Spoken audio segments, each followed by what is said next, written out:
Hello, my name is Sarah. I am an English learner. This is my story. I want to share with you my amazing experience of traveling to New York. I will tell you about my journey and how I'm improving my English in this historic, lively city. I hope you will join me in learning English through my adventure. Lesson 1. It is a sunny morning in September. I am sitting on an airplane traveling to New York for the first time. Two people are sitting next to me on the plane. They are speaking English, but I only understand a few words. I have studied English before, but I'm still learning. I don't know enough yet to have long conversations. I smile at them, and they smile back. I decide to try speaking with them. I say, "Hello, my name is Sarah. I learn English." They smile again and say, "Nice to meet you, Sarah. We're from the USA." I feel happy that they understand me. They tell me they live in New York and ask me what I'm going to do there. I tell them, I study English in New York. Our conversation is short but friendly. Before I leave the plane, they give me their contact information and invite me to visit them while I'm in New York. After landing, I make my way to my new school in the heart of the city. It's Monday, and I'm excited about my first English class. I meet my teacher and the other students. My teacher is a young man named Mr. Anderson. He's very friendly and welcoming. The class begins with Mr. Anderson asking us about our goals for learning English. I say, I want to speak English fluently. He smiles and says, "That's a great goal, Sarah." In this class, we'll focus on speaking, listening, and using English in real situations. Mr. Anderson then explains his teaching method. You don't need to memorize long lists of vocabulary or study too much grammar at first, he says. The best way to learn a language is by using it every day. You will speak English, listen to English, and practice it as much as possible. I feel relieved. I've always found textbooks boring, and I prefer learning through practice. Mr. Anderson continues, in this class, we will speak about real-life situations. You will learn new words and grammar naturally just by using English. We spend the rest of the lesson introducing ourselves and talking about our hobbies. I practice speaking with my classmates. At first, I feel nervous, but I soon realize that everyone is trying their best, just like me. By the end of the lesson, I am smiling. I feel confident that I will improve my English in New York. I plan to visit the people I met on the plane, explore the city, and practice English every chance I get. I know that with time and practice, my English will get better. I'm excited for this journey and ready to learn more every day. If you want to learn English like me, remember to use it as much as you can. Speak, listen, and don't be afraid to make mistakes. It's all part of the learning process. Lesson 2. How to learn words. On Tuesday, I go back to school for my second lesson. I am excited to learn more. During the lesson, one of my classmates asks a question that really interests me. She asks, what is the best way to learn new words? Our teacher, Mr. Anderson, smiles and says, there are many methods to learn new words, but for me, reading is the best. People who read regularly learn words faster than those who don't. If you read for just 30 minutes a day, you will notice the improvement. Today, I will show you how to get the most from reading. He continues, the key is to read something that you enjoy. Choose a book or article that is interesting to you. It could be a story or something related to your job, or even a hobby you love. If the text isn't interesting, it's harder to stay focused, and try to read something where you already know most of the words. Mr. Anderson then gives us some helpful tips. When you find a word you don't understand, don't worry. Just take your dictionary, look it up, and continue reading. Don't stop to write the word down or try to memorize it right away. The important thing is to focus on understanding the overall meaning of the text. He also explains, reading teaches you more than just new words. You'll see how words are used together in sentences. This helps you understand how to use words correctly in real conversations. It's a simple but very effective way to learn. I find this advice very useful, and I decide to try it. After the lesson, we discuss different topics, including life in New York and the kinds of jobs available for students like me. I am interested in finding a job while I study, so I ask my classmates for advice. One student tells me about a place called the Job Center, where students can look for part-time work. I feel excited and decide to visit the Job Center right after class. When I arrive at the Job Center, I speak to a kind lady at the desk. I ask her what kind of jobs are available for students. She smiles and tells me that there are a few options, like working as a cleaner or a waiter in a cafe. I feel nervous because I don't have any experience with these types of jobs. I explain this to the lady and she reassures me. Your English is good enough to work at a cafe, she says. You'll get training, and you'll be able to practice your English with customers. It's a great way to improve. I feel relieved and happy. She tells me that I can start working at a cafe on Thursday. This is great news. Not only do I have a job, but I also have a chance to use English every day while I work. As I leave the job center, I feel excited about my new job and my progress in learning English. I remember Mr. Anderson's advice. Reading every day will help me learn new words, and now I know I can also practice my English at work. When you want to learn new words, try reading for 30 minutes each day. Choose something you enjoy and don't worry if you don't know every word. Just look up what you need and keep going. It's a fun and effective way to grow your vocabulary. Lesson 3. How to learn pronunciation. On Wednesday, I return to school for my third lesson. There's one student in the class who is quieter than the others.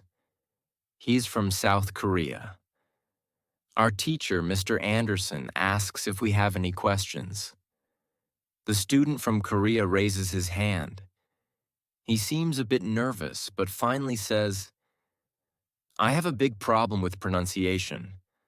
I know my pronunciation isn't good, but I don't know how to make it better. He continues, I read books and watch films in English. I understand a lot, but I don't feel confident speaking. Is there something I can do to improve my pronunciation? Mr. Anderson listens carefully and then says, This is a common problem, and I'm glad you asked. Let me explain a few things about pronunciation and share a technique that can help you. He begins by telling us why many students struggle with pronunciation. When we speak, we use muscles in our mouth. The problem is that when you speak English, you might use the muscles in the same way you do in your native language. This makes your English pronunciation sound more like your native language. Almost every student experiences this, so don't worry. It's normal. Mr. Anderson continues, The good news is that you can improve your pronunciation. There's a simple and effective technique called shadowing that can help you. Here's how it works. When you shadow, you listen to someone speaking English and immediately repeat what they say. You copy their sounds as closely as possible, just like how children learn their first language. They listen to their parents, repeat what they hear, and over time, their pronunciation becomes perfect. You can do the same with English. To show us how shadowing works, Mr. Anderson opens a video on YouTube. It's a slow-paced English conversation that we can easily understand. This video will help you practice shadowing, he says. We watch the video and then try shadowing for about 3 minutes, repeating the words right after we hear them. At first, it feels a little strange, but as I keep going, I start to get the hang of it. Mr. Anderson tells us, this technique is also great for preparing for presentations. If you have an important speech or presentation, do some shadowing for 10 minutes beforehand. It will help your pronunciation sound much better. I find this method very interesting.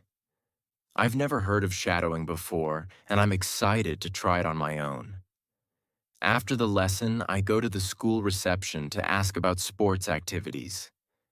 I love sports, and I'd like to play something while I'm in England. The lady at the reception smiles and tells me, we have a table tennis team and a football team. The football team has training today at 5 o'clock. I'm thrilled. I love football, and I'm eager to meet new people through the sport. At 5 o'clock, I go to the football training and meet players from all over the world: Brazil, Japan, Russia, Spain, Argentina, and Italy. The training is fun, and I quickly make some new friends. By the end of the day, I feel really happy. My time in England is off to a great start. I have an amazing teacher, I've learned a new technique to improve my English, and I've joined a football team. Tomorrow I will start my new job at the cafe, and I can't wait to use my English there as well. If you want to improve your pronunciation, remember to practice shadowing. Listen to native speakers and repeat what they say. Over time, you'll notice your pronunciation getting better. Lesson 4. How to practice speaking. On Thursday, I head back to school, excited for another lesson. There's a new student in our class today. Her name is Monica, and she's from Italy. As the lesson begins, our teacher, Mr. Anderson, asks Monica a few questions. He seems to know her from before. It turns out that Monica attended his beginner English class 1 year ago, during a 2-week summer holiday program. When Monica starts speaking, her English is remarkable. Her pronunciation is clear, and she speaks fluently without hesitation. Mr. Anderson is impressed. Your school in Italy must be very good, he says, smiling. Monica surprises us all when she responds, I don't go to any school. I've been learning English at home. I use the techniques you taught me last summer: reading, shadowing, and thinking aloud. I try to think in English as much as I can, more than in Italian. That's how I've improved. The 2 weeks I spent in your class last summer showed me how to work on my English every day. Now I can speak much better, and that's why I wanted to come back to your class. I was a beginner before, but now I can speak English confidently. I want to keep learning from you. Mr. Anderson looks very pleased and thanks Monica for her dedication and hard work. Hearing this makes me curious. I've heard about reading and shadowing, but I don't know what thinking aloud is. So I raise my hand and ask, what is thinking aloud? Mr. Anderson explains, thinking aloud is a powerful technique, but it requires strong motivation to be effective. For some people, it might even seem a little crazy at first, but if you stick with it, it can dramatically improve your English. I'm intrigued. I have strong motivation, I say. I don't mind if it seems crazy. If it helps, I want to learn it. Can you teach us this technique? Of course, Mr. Anderson replies. It's actually very simple. Every day, you think in your native language without even realizing it. Now you can start thinking in English instead. Once you start thinking in English, the next step is to say your thoughts aloud. That's all it is. Just saying out loud whatever you're thinking. That sounds simple, I say, but why is it so effective? Mr. Anderson smiles and suggests, maybe you can ask Monica. She's been using this technique, and she can explain more about her experience. Our teacher then turns to Monica, who agrees to share her story. When I first started using this technique, it wasn't easy, she admits. I began with very simple sentences like, I can speak English. It's good that I can speak English. I want to get better. I need to practice every day. I don't know many words, but I can use the words I do know. I can express my ideas with these words. I can do this. She pauses and adds, at the beginning, I had a big problem. My thoughts in Italian were long and complicated, but I couldn't say exactly the same things in English. I had to simplify my ideas. Thinking in simple English was the hardest part, but after some time, it became natural. Eventually, something amazing happened. I met a man from Australia who was on holiday in Italy. Even though I was still a beginner, I could talk to him in English without much trouble. My sentences were short and simple, but I didn't have to translate in my head from Italian to English. That was a huge breakthrough for me. After that, I started using the thinking aloud technique more and more. It helped me improve my speaking a lot.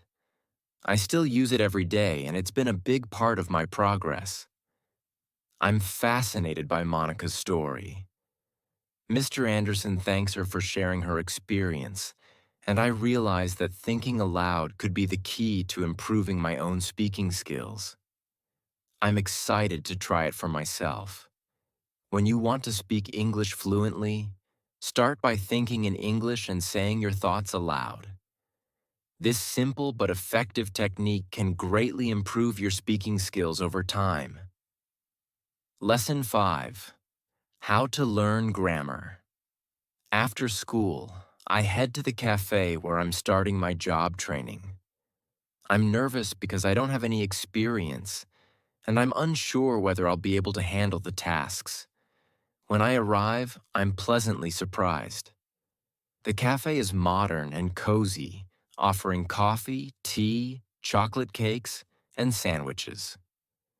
My boss, to my surprise, is only 25 years old. She started working here 2 years ago and has a lot of experience. She knows everything about running the cafe and patiently shows me how to prepare coffee, wash dishes, and interact with customers. Although I can only remember about 20% of what she teaches me, she lets me practice, correcting my mistakes as I go along. She's very friendly, and I quickly pick up the basics. By the end of my first day, I'm exhausted but happy to have a job. The next day is Friday, and I'm back at school. During class, one student asks a question that catches my attention. Sometimes when I speak, I'm not sure if I'm using the correct grammar. How can I improve my grammar? Our teacher, Mr. Anderson, thanks the student for the question and responds, there are two types of students when it comes to learning English. Some are learning because they want to speak fluently, while others are learning to pass exams. The approach to learning grammar differs for each group. He continues, if you're learning English to speak, you don't need to focus too much on grammar. Think about how you learned your native language. You didn't study grammar rules, but you picked it up naturally by using the language. The same can be done with English. The best way to learn grammar naturally is by reading a lot. Books are written using correct grammar, so when you read, you absorb grammar in the context of sentences. I feel relieved hearing this, as I love reading. Mr. Anderson adds, shadowing is also a great way to practice correct grammar. When you repeat sentences aloud using the shadowing technique, you're practicing good grammar without even thinking about it. You're learning through imitation. And if you want some guidance on what grammar to focus on, you can visit www.grammerinlevels.com. This website organizes grammar rules according to different English levels and gives you examples to practice. I make a note to check out the website later. For students who need to pass exams, Mr. Anderson continues, I recommend studying the specific grammar that will be on the test. If you can, get past versions of the exam and use them for practice. That way, you can familiarize yourself with the structure and types of questions. Only take the exam when you feel confident enough after practicing with those materials. The student thanks Mr. Anderson, and I feel even better about my approach to learning English. Since I'm not studying to pass any exam, I don't have to stress about memorizing grammar rules. I can improve naturally through reading and practicing my speaking. Later, I check out the website Mr. Anderson mentioned. It's really helpful. It divides grammar into 3 levels: 1,000, 2,000, and 3,000 words, with clear examples. I'm excited to start using it to brush up on my grammar in a simple and manageable way. In the afternoon, I return to the cafe for my second day of work. I'm surprised at how much I've already learned. I can handle a lot of the tasks on my own now, but my boss is always there to help if I get stuck. The job isn't as difficult as I thought, and the best part is that I get to practice my English while speaking to customers. I realize that this job is going to help me improve both my confidence and my language skills. When you want to have good grammar, read a lot. Lesson 6. How to test your English. It's Monday again, and I head to school. During class, our teacher asks what we did over the weekend. I share that I worked on Saturday and feel confident about my tasks now. I also mention how happy I am to interact with customers in English.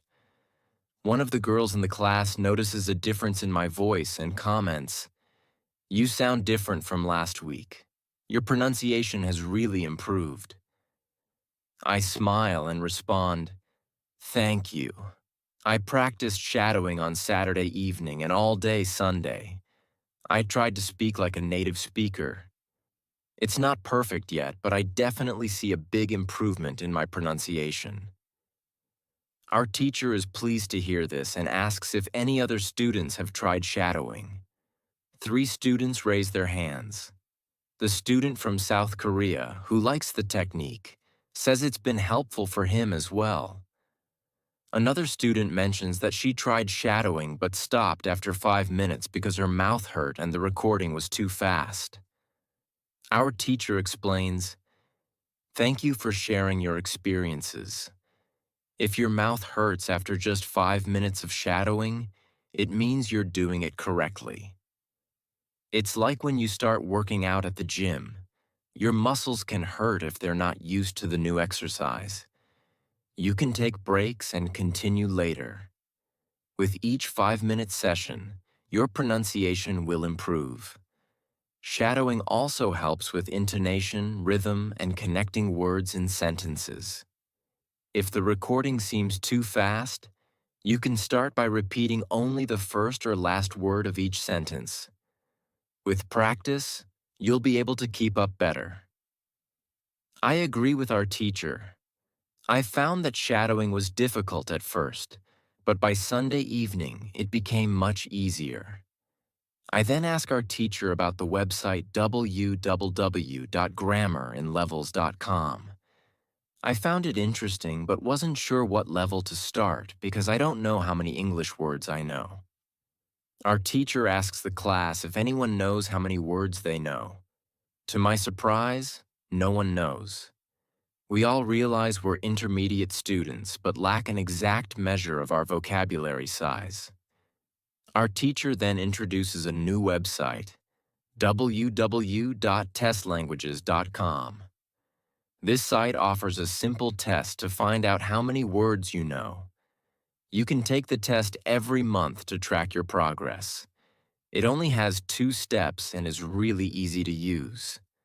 I'm excited to find out my vocabulary size, so I immediately take the test on my smartphone. I discover that I know 2,100 words in English.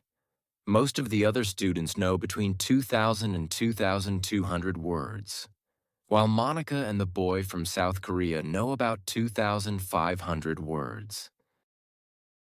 Our teacher explains, based on your vocabulary size, you should be working with Level 2 on www.grammar-in-levels.com. Since you know between 2,000 and 3,000 words, you can start exploring Level 3 grammar. As I leave school, I feel motivated to use these tools to track my progress and continue improving my English. It's encouraging to see where I stand and to have clear goals for my next steps. Test your progress every month.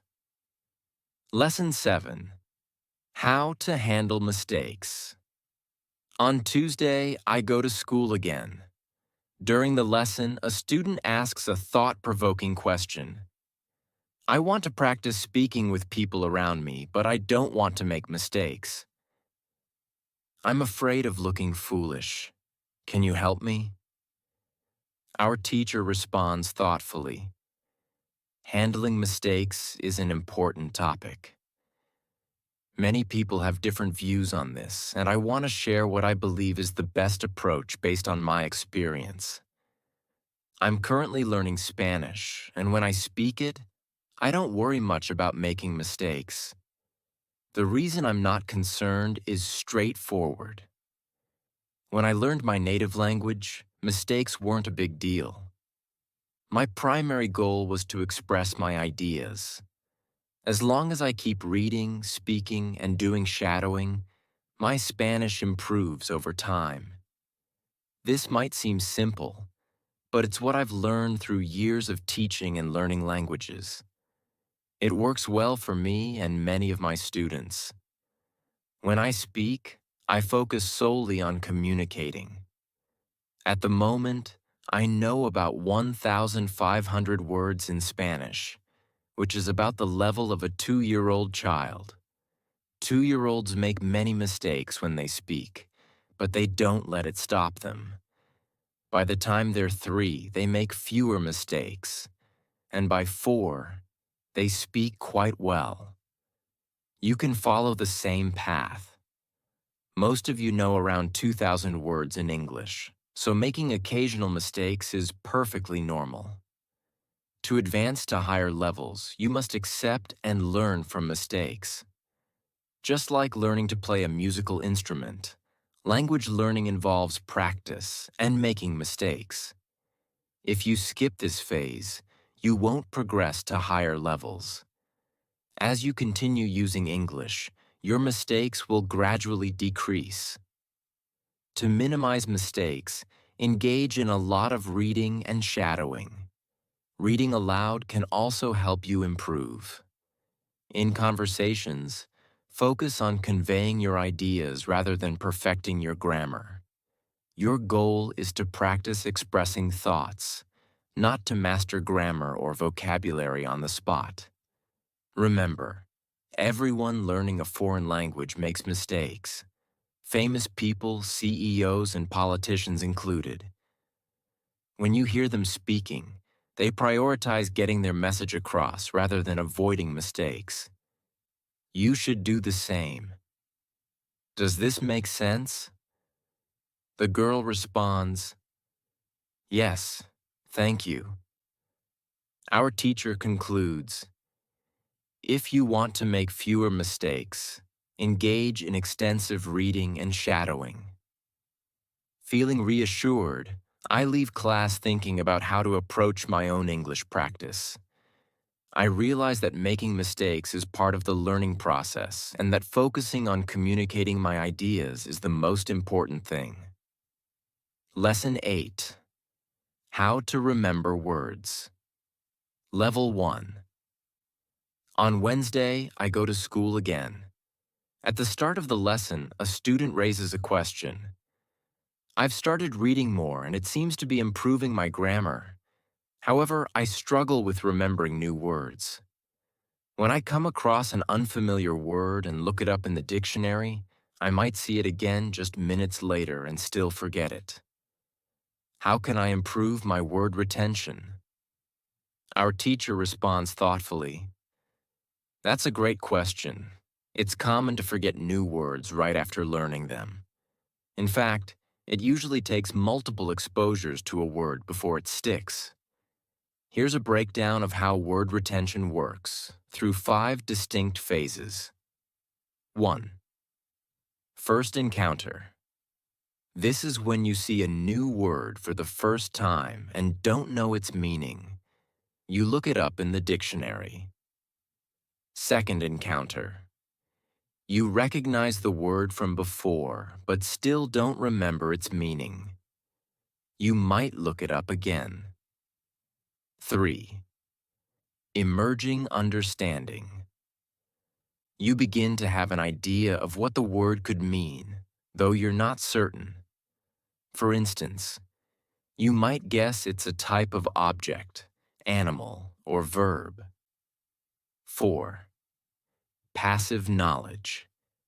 At this stage, you understand the word's meaning when you see it, but you might not recall it when you need to use it in conversation. The word is part of your passive vocabulary. 5. Active use. Finally, you can use the word correctly when speaking. This is when the word is firmly embedded in your active vocabulary. Understanding these phases helps explain why you can't remember a new word immediately after your first encounter. Words need multiple exposures to transition through these phases. Celebrate not only when you fully remember a word, but also when you move from one phase to the next. Each phase is a step closer to using the word effortlessly in everyday communication. I find this explanation enlightening. I've often felt frustrated when I forget a word shortly after learning it. Knowing that it's normal to need several encounters with a word before fully remembering it makes me feel better. I realize now that persistence is key and that moving through these phases is part of the learning process. After school, I head to my football training. Our coach announces that there's a match on Saturday against another school team from Cambridge and invites me to play for the school team. I'm thrilled and eagerly anticipate the match. As I prepare for the game, I remind myself that just as with learning vocabulary, improvement in any skill, whether it's remembering words or playing football, comes with practice and repetition. When you want to remember a new word, you need to see or hear it about 10 times to fully retain it.